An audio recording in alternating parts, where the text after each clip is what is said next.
Hello everyone, and welcome to another episode of the Daily Gwei Refuel, where I recap the latest news in the Ethereum ecosystem. I'm your host, Anthony Sassano, and today's the 5th of May, 2023.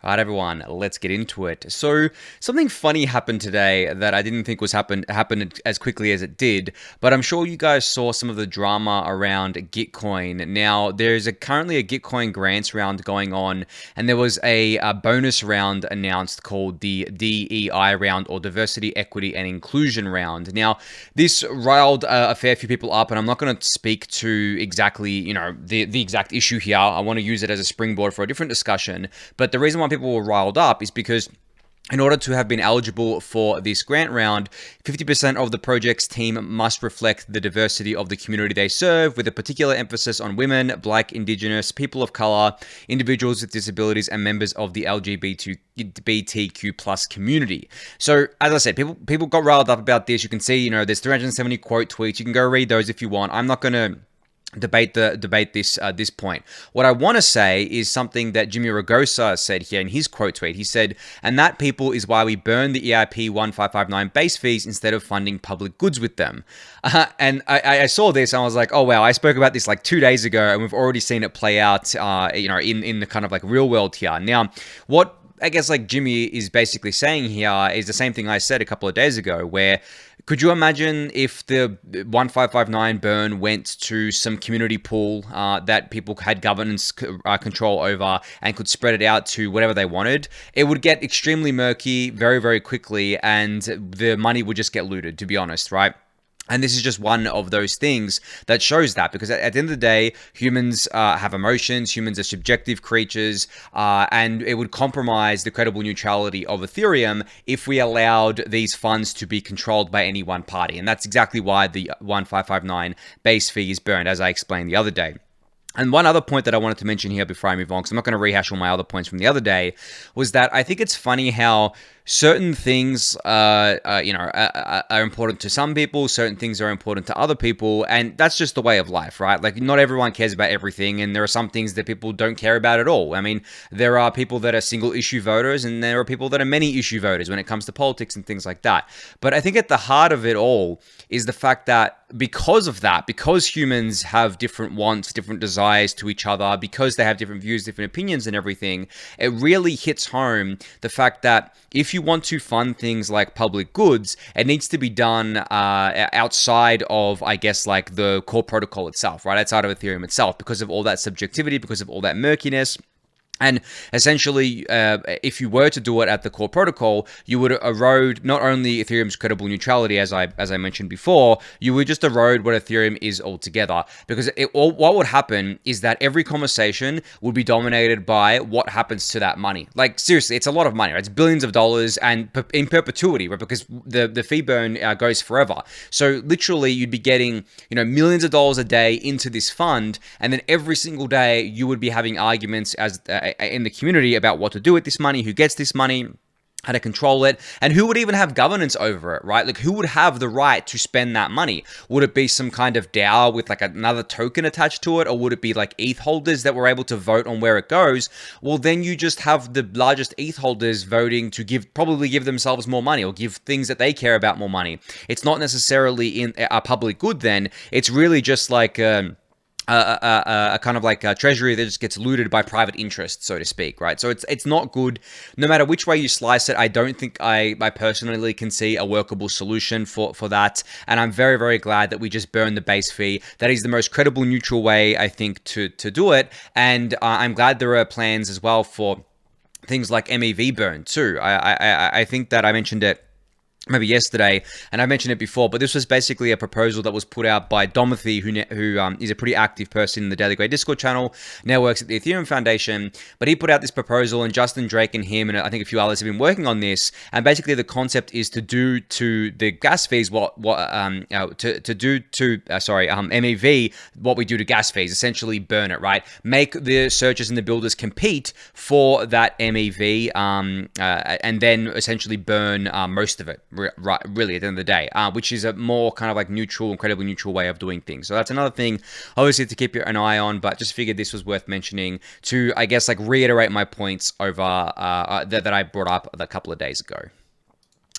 All right, so Preston Van Loon from the Labs team here has put out a tweet today saying the inflow of validators greatly exceeds the mass exodus of validators that some people claimed would immediately follow the Capella/Shanghai upgrade.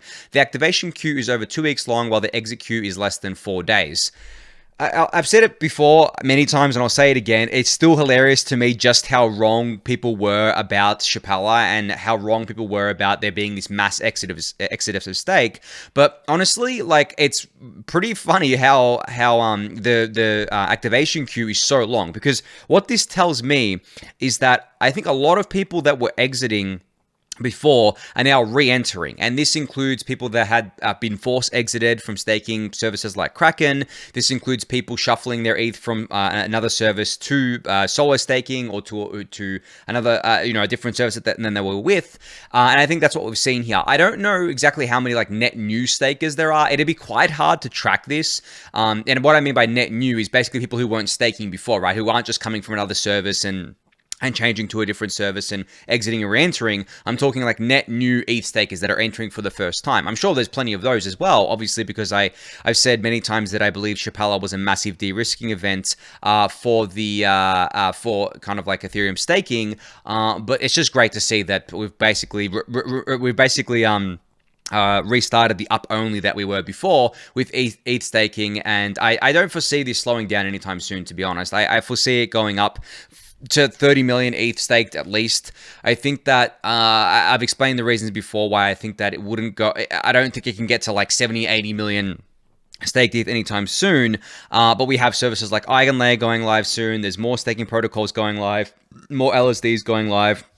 All this sorts of stuff happening in the background that's just going to add to that, I guess, like stake pressure that we're seeing on the network. But yeah, just thought this was something cool to speak to. Thanks to Preston for putting this tweet out.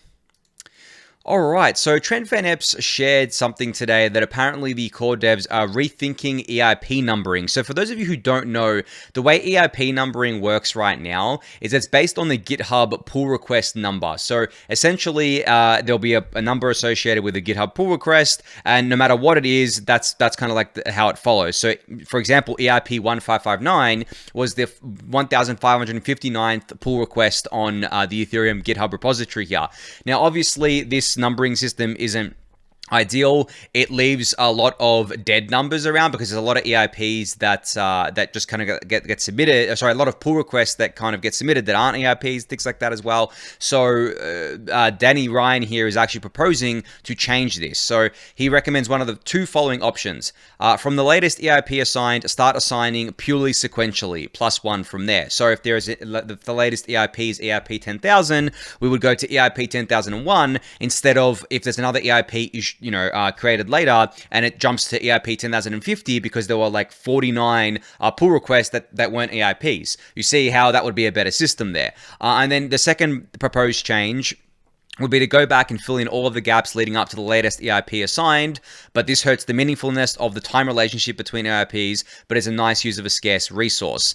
I think that like the first option is the one that really makes the most sense here. Obviously, this is not something that the community is going to be involved with, or it's not going to be a community governance process. It really is just something that the core devs and researchers and people close to that circle would kind of have an opinion on. And it doesn't really affect anything out of just making it easier for people to track the EIP process, which obviously is a huge deal, but not unless you're like working on this stuff day to day. You're probably not going to notice anything here, but you can check out the discussion thread for yourself. I'll link it in the YouTube description below. All right, so Tony here from the mevboost.pix website has shared a new kind of infographic today, or I guess like new visualization today. So this one shows Blockbuilders racing to land blocks on chain as the competition heats up over time. So this is a time lapse from, I believe it starts at the 1st of the 1st, 2023. So it starts at the beginning of this year and then goes to basically, I think 3 days ago. And you can kind of see over the course of the video, if I click watch again, no, that's not going to work. Maybe if I refresh the page, I kind of bugged out Twitter's video. Yeah, if you kind of refresh the video here, you can see how the builder landscape has changed over time. So at the top here, we have Beaver Build, Flashbots, and Builder 0x69, but I think that changed quite dramatically. So you can kind of see that they're the top three right now. And if I skip ahead on the video, they're still the top 3 actually. Yeah, I guess this because this is cumulative blocks built here, but I think like the smaller ones, the ones that aren't in the top 3 moved around quite a bit. But you can see here that Flashbot, I think Beaver Build and Flashbot started off neck and neck here, and then over time, basically there wasn't really much change between the top 3, whereas the rest of it changed quite frequently, as you can see from me just scrolling through the video here. But you can go give the video a view for yourself if you would like to. I'll link it in the YouTube description below. But yeah, I mean, it's always good to see healthy competition among these sorts of things, especially because the MEV ecosystem or the MEV boost ecosystem is so competitive. It's great to see that new entrants can come along and actually eat into the older entrants' market share, and it doesn't seem to be a static thing outside of the top 3. And I guess like the top 3, it really just speaks to them being the the most, I guess, what's the word I'm looking for? The most sophisticated builders on the network. And that doesn't mean that they're always going to be there, but they have held their kind of like lead for quite a while now. So we're going to have to see how that evolves over time. But anyway, I'll link this tweet in the YouTube description below. You can go check it out for yourself. All right, speaking of MEV, Frankie from Paradigm has announced that that Paradigm is open sourcing Artemis, which is a framework for writing MEV bots in Rust. They built Artemis to make it easy as possible to get started with searching and designed the library to be simple, modular, and fast. So I've mentioned before how Paradigm have built their own execution layer client in Rust called Reth. Well, now they have their own framework for writing MEV bots called Artemis built in Rust. So obviously these things are supposed to go hand in hand here. Now, I was just talking about how more competition in the MEV boost ecosystem is very much welcome. Well, stuff like Artemis allows for this competition to actually thrive and flourish, and allows people to get started making kind of MEV bots much faster than they would have in the past. And you can read more details about this in Frankie's thread here, as well as the blog post, which is I think a 4-part kind of blog post here. No, it's just that's just the content. So there's like they go over why they built this, what is Artemis, Artemis's architecture, and next steps. And you can actually visit the project repo for yourself at the GitHub page here if you want to check that out. But this may be something that you're interested in. If you've ever thought to yourself, wow, I wish I could write an MEV bot, I want to take advantage of all that potential money I could be having from being a builder or something like that, this may be something that you're interested in. So I'll link this in the YouTube description below for you to check out. All right, so it is the 6th anniversary of the launch of ENS today. Well, yeah, still today. Well, I guess like it was May 4th for ENS. It was May 5th for me. But yeah, so it's awesome to see that ENS has been going so strong for so long now, like 6 years, and they are one of the strongest apps on Ethereum. Obviously, non-speculative by nature because you're just kind of registering names. Obviously, people can trade the names, but it's supposed to be something of a utility for the Ethereum network, a public good for the Ethereum network here. So you can actually collect a special edition POAP at anniversary.ens.domains. You will need to have set an ENS name, your primary name, and an avatar in order to do that. But those things are pretty stock standard, and I think it's actually good that they did this because it encourages people to use the ENS interface and see how easy it is to set these things. So you can go check that out for yourself there. And Nick, one of the founders of ENS and the current lead developer, has put together a thread about ENS as well, so you can go give that a read for yourself. Now, before I move on, I wanted to give a few of my extra thoughts around ENS. I think that ENS has been such a beacon in the Ethereum kind of ecosystem because, as I said, it is not speculative by nature. Yes, people can speculate on names and they can buy and sell them on NFT marketplaces because their names themselves are NFTs, but generally, when you have an ENS name, you have an identity attached to your Ethereum address. So for me, sassel.eth, I can go to anyone and say, hey, if they need to send me money, or if they want to send me an NFT or they want to donate to me, whatever they want to do, I can say, yeah, just sassel.eth, right? I don't have to go and copy paste my address because there's no way in hell I would ever remember an address, right? They don't have to double check anything. They can check it for themselves on Etherscan if they want, but it's not like they have to be very careful about the characters and things like that. They can simply just know, okay, sassel.eth, yeah. And then it's become my identity as well because it is my Twitter name. I don't even have my real name on Twitter. Like on my profile here, you can see sassel.eth with the bat signal and the speaker emoji for the ultrasound money. But that's all I've got. I have no, I don't have Anthony Sassano there. I used to, but then I thought, you know what? I don't think that's relevant. Sassel.eth is who I am. It's my identity. And I have a profile picture attached to that ENS name as well. I use it all the time. And it's just a really cool way for people to know, about me. And especially when it comes to like governance things, like all my OP and ARB tokens on Sassel.eth are delegated to various delegates in those respective DAOs, and then people can follow that and say, oh, okay, well, Sassel.eth, or Sassel kind of like delegated his tokens to this delegate. I'm going to look into them as well because maybe they trust me, they trust my judgment on these things. So those sorts of things I think are really, really cool, and it's had a whole ecosystem built up around it. So yeah, I just wanted to give a few thoughts there, but kudos to ENS on their 6th anniversary or 6th birthday, technically. Really, really great to see that. All right, last thing actually on ENS, NiftyChat has said that on NiftyChat, all usernames are ENS names or wallet addresses, but unfortunately, ENS names cost money, meaning 66% of their 12,000 community members don't have one. But starting today, anyone can claim a free ENS username on NiftyChat. So if you have not claimed this yet, you can. There are 2 ways to get one. You can claim one in an active giveaway in their lounge here. And you can ask by sending a message to NiftyChat.eth. Now, this is not an ENS name where it's like, yourname.eth. It is a subdomain. So it's basically yourname.nifty.eth here. But still, it's free, right? And we all like free things here. And I should disclose, actually, I'm an investor in NiftyChat, for those of you who don't know there. But yeah, you can go claim this for yourself. You can go click these links in the YouTube. The thread will be linked in the YouTube description below for you to do so. I think this is another cool thing that I didn't mention, like the fact that there's these subdomains here. So you could basically have a name that's on NiftyChat, and then people can know you by that name on NiftyChat, and they can interact with you on there, and you can get it for free, right? There's no need to basically spend gas fees or spend fees on this. You can get this gasless from NiftyChat. So you can go check this out. I'll link it in the YouTube description below. All right, so a major announcement out of Aztec. So I basically discussed, I think it was maybe a couple months now, that Aztec was shutting down their Aztec Connect app because they were going to go all in on this new zkRollup that they were building, this layer 2, obviously zkRollup that they were building for privacy. Well, that's not the only thing that they are doing. So they announced today their roadmap for what they're building here. And apparently they are building something that they're calling a hybrid zkRollup, enabling both public and private smart contract execution in one environment. And they're saying it's Ethereum encrypted. So not only are they making a privacy layer, they are also doing it in a non-EVM compatible way because it's not a zkEVM. So they're building this from the ground up, right? They're not building it as an EVM or like Arbitrum Optimism and all the zkEVMs are.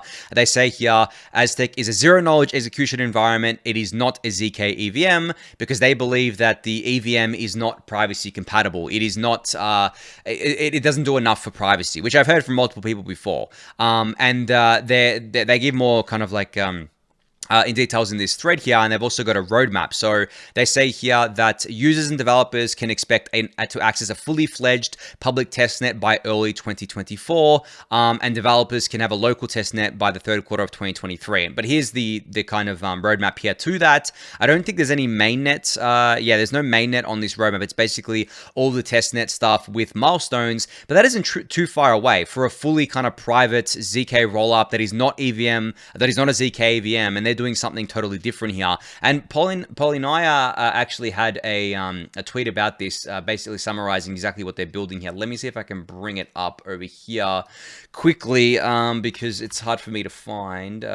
One sec. I'm just bringing it up on my other tab here. So yeah, Polynya says, Aztec is the most ambitious, the most technologically advanced blockchain ever attempted, getting you programmability, economic security, and encryption all at once. And then Polynya says, whether it'll gain adoption, I don't know, but talk about shooting for the stars, this is it. And I agree here. From my reading of this, this is one of the most ambitious undertakings that I have seen, if not the most ambitious undertakings I have seen in the Ethereum layer 2 space here. And I should disclose that I am an investor in Aztec as well, but I'm a very, very proud investor because you guys know the two things that I care most about is scaling and privacy within the Ethereum ecosystem outside of Ethereum core protocol stuff, and Aztec is doing both. So of course I want to be as involved with this project as possible, and they've just blown me away with this new announcement today and what they're building. So you can read the Twitter thread, you can read the blog post to get more info on this. The blog post is quite lengthy as well. It's got a bunch of details in there for you to check out. But I'm super excited to see this be built out because Ethereum really does need a fully private layer where people can transact without having to worry about doxing themselves. So good luck to Aztec on this. I think if any team can do it, it's definitely them. All right, speaking of news in the Layer 2 ecosystem, OP Labs announced today a major milestone for decentralized identity in the Optimism ecosystem. The attestation station, which I have talked about in the past, I think I've talked about a couple months ago, has been upgraded to the Ethereum attestation service standard, giving developers one common standard for issuing and reading attestations that interoperate across the ecosystems. Now, I have talked about EAS or Ethereum Attestation Station before.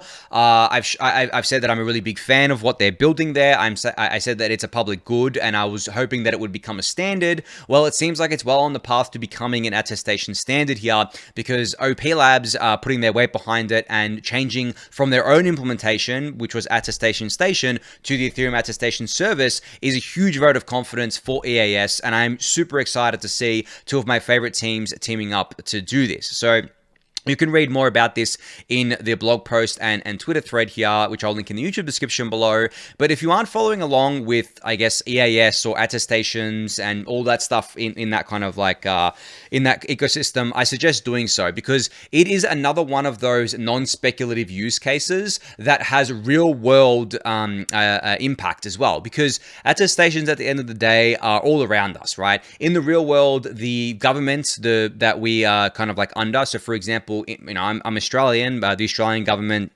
is my government. They attest to many different things about me. They attest to my identity, right? They're the one who issues me a passport, basically saying, you know, that we attest that Anthony Sassano is this person. He had, you know, this is his date of birth. This is his, you know, all of his names. This is, and this passport is valid until such and such date, whatever. So basically attesting to my identity to the rest of the world. And obviously other examples include driver's licenses. Other examples include like credit scores, right? Which come from private companies, of course, and it depends where you are in the world, but it can come from private and public there. But just they're all around us, right? We're all, and even just like around us in an informal capacity, where you have friends that basically attest to their other friends. Say you're meeting one of their other friends, and they introduce you, and they say, you know, you're awesome or something like that. Well, they're attesting to your awesomeness. So I know it gets a little bit funny when thinking about things like that, but that is really what it's like. So how can we bring all of that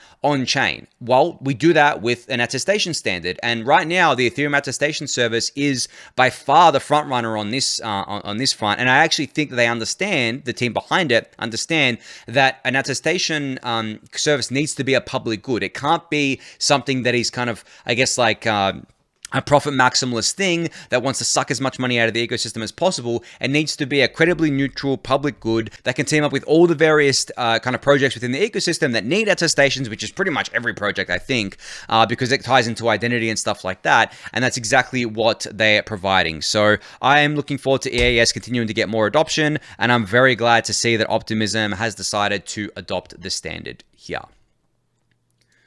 All right, so Zapper has a big feature released today. So their on-chain activity feed is now here. You can build your own Ethereum feed at zapper.xyz, and here are the features in their Twitter thread here. So basically what this is, it's pretty self-explanatory, and it's an activity feed. It shows you what's happening on-chain. So you can see things like who sent USDC to who minted this NFT, who sent this NFT here, who registered this ENS name, blah, blah, blah, right? And there are different kind of bundles that you can have as well, and accounts that you can follow. So there are curated lists here where some of them are called CT personalities or founders or Ethereum OGs or DeFi whales, and you can kind of track all their activity right in your Zapper dashboard.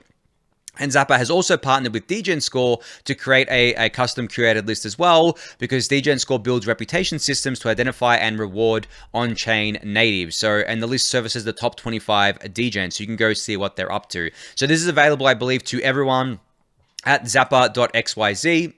A lot of you are probably already Zapper users, so you've probably already seen this by now, but if you haven't yet, go check it out. I think these activity feeds are pretty cool, but at the same time, the funny thing is that these activity feeds are cool, but what happens when we get to like a fully private Ethereum layer? Like, for example, what happens if Aztec is like super successful, a lot of people move there? Well, you couldn't have something like this on Aztec because there'd be no activity to monitor, to see, really. You would get maybe like a muted version of it.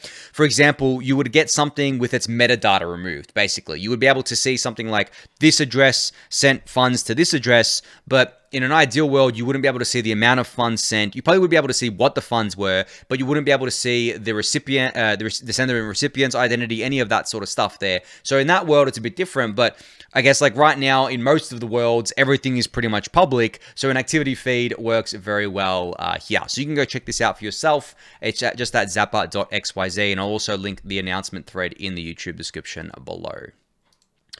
All right, to round us up here for this week, actually, it's Friday. I just realized Polynya had another tweet that I wanted to go over, where they said, there's absolutely zero evidence that crypto assets are some new paradigm. The basic realities of demand and supply apply exactly like any market over the millennia. If there isn't a clear economic sustainability model or plan, you, the token holder, are subsidizing the project. So I think this is a really strong statement that I think a lot of people get confused about and aren't paying attention to. Essentially, putting Polynya's tweet in a different way, what they're saying is that in crypto, people tend to think that because something pumps really hard, really fast. So for example, there's this Pepe meme coin that's been pumping lately, but people kind of see this and they're like, oh wow, new paradigm. What's going on here? This coin went from like $0 to $1 billion market cap in like a few weeks. This is crazy. I'm going to get involved with this. I'm going to jump on the train. This is never going to, go down. This is up only. When the reality is that's not the case, right? And we've seen this time and time again. And some of you out there who have been around for a long time will understand this better than people who haven't been around for very long. But essentially, things can go up in value very, very quickly, but they can also go down in value very, very quickly. So we see this all the time. And I think the perfect example is what happened, 2021, where the second half of 2021, everything went absolutely nuts. There were craziness happening in like the NFT space and the layer one kind of tokens going nuts, and there was just a lot of meme coins popping off and things like that. And then in 2022, all these shit went down like 90+%, right? And it went down in basically the first half of 2022. So the basic rules of supply and demand still exist. If there's a lot of demand coming in and the supply is very little, because in a bull market, the supply is still there. This is what some people don't understand. The supply in a bull market is still there, right? The fact is that there's more demand, and then what ends up happening is that because there's more demand and because prices are going up, no one wants to sell, right? So it becomes the supply actually goes down, the available supply to buy goes down, but this is a temporary thing. Eventually, the prices get so crazy and people have made so much paper gains that they want to start locking in profits. And then when that starts happening in a large way, and then demand naturally will go down because there's only so much demand that can kind of flood into something. You have that kind of tipping point where something tops out and then it just goes down, right? We had this with ETH when ETH went to 4,400. It went down to 1,700 very quickly. Then it went back up to 4,900. Then it went down to like 880, quite quickly from there, right? I think that did it in like 7 or 8 months or something. So it was quite a quick turnaround there, and it felt really bad when it was happening, right? But this is the thing that people need to understand, is that supply and demand always matter, and they're influenced by a million different things. But at the heart of it all, to be a good investor, not a trader, I mean, traders are different ballgames, but to be a good long-term investor, all you really need to do, and I know I'm kind of watering this down a lot, where this is not something that can be learned overnight. It's not a skill that's going to come to you within a day of doing research. But what you really need to understand is just supply and demand dynamics and what feeds into each of them. You're never going to sell the top, right? You're never going to buy the bottom. It's very hard. Like, I'm talking talking like the exact top and the exact bottoms. But if you're trying to like sell when the market's kind of really hot and you think that it's worth taking profits, and you're trying to buy when the market's really quiet and people are really fearful, and you feel like there's way too much, the supply side is kind of being exhausted, the sell side's being exhausted, and you feel like there's a lot of pent up demand out there and you want to get in before that demand comes, that's what you do. But it works both ways. There is no kind of magic source. Just because it's crypto, all assets work in the same way. It is always supply and demand. And yes, there can be certain things that manipulate the price of these assets. For example, in the property market in Australia, people will say that it's manipulated because the government subsidizes a lot of it. I mean, that's fair to say, right? It's not a truly free market, but you'll be hard pressed to find many truly free markets in the world. You could say that trading crypto meme coins is a truly free market, but I mean, is it? It may be free from government influence to an extent. It may be free from nation-state influence, but it is definitely not free from private interests. For example, a lot of these meme coins are started up by groups who are just trying to pump and dump a coin. For every one Pepe, there are thousands of ones that failed and didn't go anywhere. So there is definitely a lot of manipulation that goes on as well, but still, the same tactic of supply and demand matters. Doesn't matter how manipulated it is.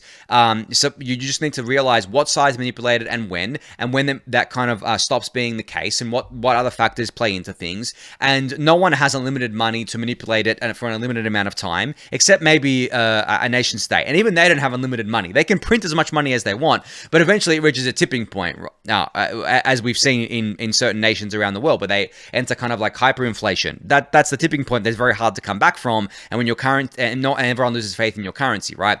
But anyway, I'm going to leave it at that, because if I keep going, I'm going to go on forever about this, because there's a lot to talk about there. But hopefully that gives you a bit of extra color on Polynya's tweet. But that's going to be it for today. So thank you everyone for listening and watching. Be sure to subscribe to the channel if you haven't yet. Give it a thumbs up, subscribe to the newsletter, join the Discord channel, and I'll catch you all next week. Thanks everyone.